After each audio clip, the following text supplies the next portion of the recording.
સુરક્ષાના તમામ ઝોન વિસ્તારમાં મનપા દ્વારા હોર્ડિંગ ઝોન બનાવવા લારીવાળાઓએ મહારેલી યોજી પાલિકા કચેરી પહોંચ્યા હતા। શહેરના તમામ ઝોનમાં હાલ ઝીરો દબાણ રૂટ પરથી તમામ પ્રકારના દબાણો દૂર કરવાની કામગીરી ચાલી રહી છે। છેલ્લા એક મહિનાથી ચાલી રહેલી કાર્યવાહીને લીધે અનેક વિસ્તારોમાંથી લારી ગલ્લા સહિતના દબાણો દૂર કરવામાં આવ્યા છે, જેની સામે લારી ગલ્લાવાળાઓનું કહેવું છે કે દબાણ દૂર કરવા પહેલા સ્ટ્રીટ વેન્ડર એક્ટ હેઠળ તમામ લારી ગલ્લાવાળાઓ માટે હોર્ડિંગ ઝોનની વ્યવસ્થા કર્યા પછી જ દબાણ દૂર કરવાની કામગીરી કરવામાં આવે। આ તમામ માંગણીઓ સાથે સ્ટ્રીટ વેન્ડર્સ દ્વારા આજે બપોરે 1 વાગે ચોક બજારથી મનપા કચેરી મુગલી સરાય સુધી રેલી કાઢી સૂત્રોચ્ચાર અને પ્લે કાર્ડ લઈને પહોંચ્યા હતા। હરીશભાઈ ગુજર, સામાજિક કાર્યકર્તા, સુરત શહેર।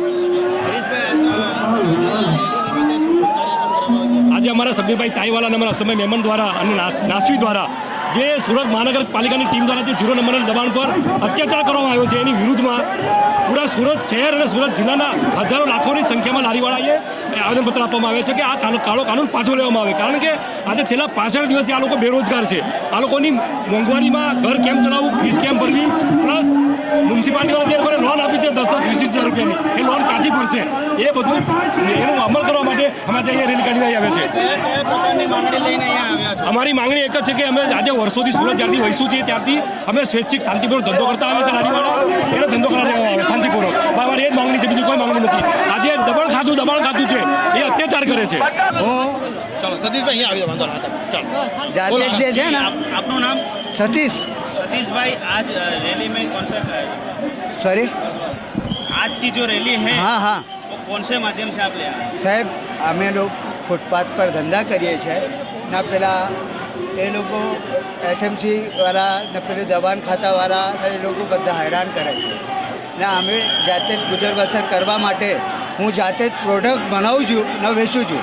હું વેલણ, પાટલી, તવેતા, ચીપિયા, રવઈ, લાકડાના લાગતી વસ્તુઓ જે કિચનમાં વપરાશમાં આવે છે ને એ બધું જાતે જ બનાવું છું ને વેચું છું। आप कई मांगणियों લઈને एसएमसी में આવ્યા છો? સાહેબ, અમારા જે છે ને સાહેબ, આ બહુ હેરાનગીથી બંધ કરો, અમને ગરીબોના કમાવા દો ના। हमने जैसे ना, मेरा नाम रुबीना है और हम लोग पाला आरटीओ से है और यहाँ पे 1 महीना से भी ऊपर हो गया है, ये अब बंद हुआ होगा, तो हम लोग को 0 दबाण हटवाना है। नहीं, कौन सी मांग लेके आज यहाँ पर आए हैं? 0 दबाण हटाना है। अपन लोग को काउंटर चालू करना है, तो पर हम लोग के पास कुछ ऑप्शन ही नहीं है। काउंटर चालू नहीं होगा तो हम लोग करेंगे क्या, खाएंगे क्या? सूरत महानगर पालिका से आपकी कौन सी मांगनी है? ऐसे चालू करने की, हम लोग काउंटर चालू करना है, वही हम लोग को ये हक मिलना चाहिए। मेरा नाम है भावना गोस्वामी। हमारी मांग है, हमारी लारी चालू करो, 0 दबाण हटाओ और हमको न्याय दो। हम लोग 15 साल से रोड पे खड़े हैं, तो अब हम कहाँ जाएंगे? कौन हमको नौकरी देगा? हमारा घर कैसे चलेगा? अब 0 दबाण ला के रख दिया, 40 दिन से हमारी लारी बंद है, तो हमारा घर कैसे चलाते? हम लोग पिपलोस से हैं और हमारी मांगे पूरी को हमको न्याय चाहिए, 0 दबाण हटवा दो या तो हमको कोई अच्छी जगह दो। हम लोग का घर सुषमा है, पाल आरटीओ से है। हमारा स्टॉल अभी 1 महीने के ऊपर हो गया, बंद हो गया है।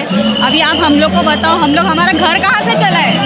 घर का खर्चा कहाँ से निकाले? बच्चे हैं, बूढ़े हैं, कहाँ से खिलाए पिलाए? हम लोग को स्टॉल चालू करने दो, या तो कुछ तो ऑप्शन दो, हम लोग को कहीं जगह दो, वहाँ पे हम चालू करें, या तो फिर हमारी जगह हम लोग को वापस दो। इतने साल से हम कर ही रहे हैं ना वहाँ पे काम, बिना कुछ मतलब हल्ला कुछ या कुछ हम लोग ट्रैफिक ये कर रहे हैं या कुछ ट्रैफिक रूल तोड़ रहे हैं, ऐसा कुछ है क्या? कुछ नहीं है, साइड में लगा रहे हैं, हमारा काम कर रहे हैं शांति से, और साफ सफाई भी रहता है। ऐसा नहीं है कि हम लोग कचरा करके जाते हैं या कुछ करके जाते हैं।